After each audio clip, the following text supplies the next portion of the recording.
Welcome to Ringside Riffs by Andres Cortes. Jacob Fatu is my tribal chief. Solo Sikoa has had his time and it has gone, and Roman Reigns is back, but he has gotten overpowered. And if you think Jacob Fatu isn't the next tribal chief, then you're dead wrong because he might not have the star power, he might not have the charisma, but he does surely have the power. He can overpower anybody, and that is what the WWE loves.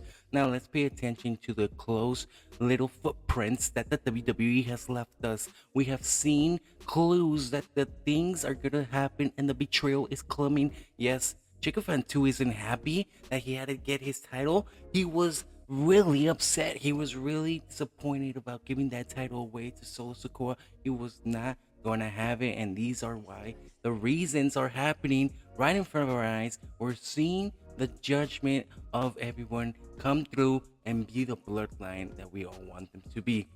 Yes, Solo Sikoa is losing his position. We want to thank him for being intermediate tribal chief, but now we have seen two titans as Jacob Fatu is taking on a role that nobody else has been able to take on. He's demonstrating power, he's demonstrating athleticism, he's demonstrating a different side to what wrestling really is. He hasn't really taken up to the mic, and all we see is his aggressiveness. We hear about it. Cody Graves is scared. Everyone's scared. Michael's scared. They don't like being around the guy, and it's because he is the Wolverine. He's rabid. He only shows love for Solo Sikoa. Now, just like that, is their true love? Is their love that was blinding and he won't ever betray him?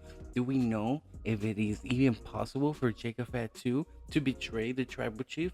Paul Heyman never betrayed Roman Reigns. One of the people we have to understand is how the bloodline all follows. We have to all go along into the part that we all deny. Now, Jacob Fatu, he's definitely powerful. He's definitely in shape. He's definitely going to be able to take down Roman Reigns in whatever battle. And that's how we got to plan it out.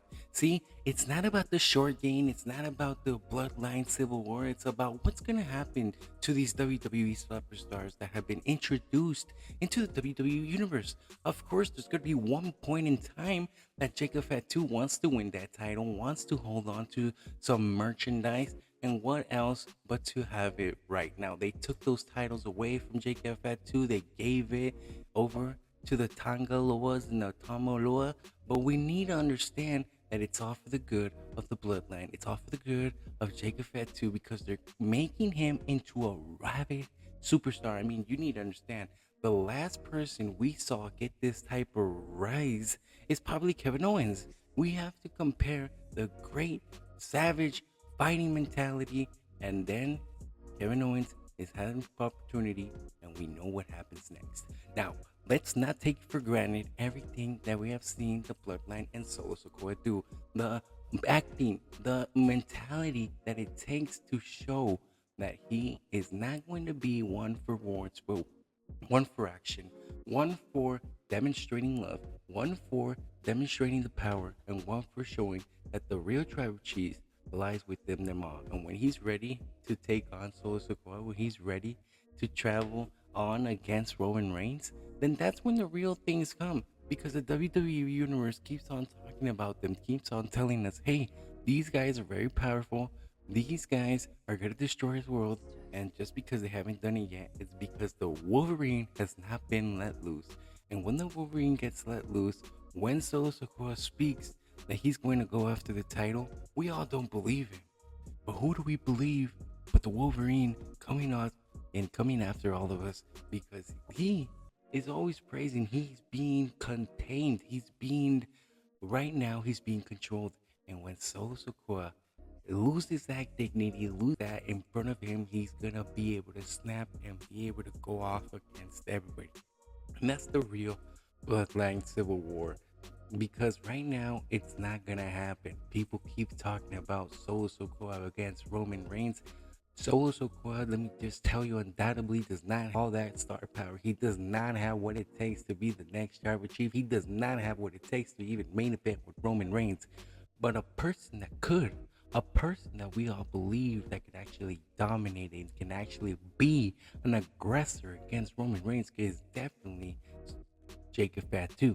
Jacob Fatu being that bigger man, being that bigger athleticism, he's already demonstrated that by himself he can take down Roman Reigns. If he can do anything, then who else can he not beat? Being that, he can also take the title away from Cody Rhodes, and he could take their dreams away from every tribal chief until we have to see probably the final boss, because there's always going to be a final boss. Now, Jacob Fatu has been doing his character, he's been doing his developmental strategy, he's been creating himself into a goal and Comanche his gains. But what can we see about Solo Sikoa? Is he gonna just get pushed down the title? Is there any return for Jimmy? Because we just keep seeing the bloodline dwindle down from its original characters into new characters, and I get it. This is the continuation of wrestling. This is how it has to be. But if it's time to pull the trigger, then it's time to see Jacob Fatu being able to dominate Roman Reigns, being able to just separate himself from Solo Sikoa, and Solo Sikoa having to go and scavenge himself with Roman Reigns, having the original tribal chief against this new tribal chief. And for all the sake of the world, we're talking about the bloodline, and it takes down one member at a time, because that's what family's all about. And that's why this is one of the most important WWE storylines going on, because it's not about a title. It's not about what's at stake. It's about the value. And if you can put value into a storyline, if you can make every person here believe that it does matter who sits at the head of the table, then that's when you have a great audience. So thank you for watching.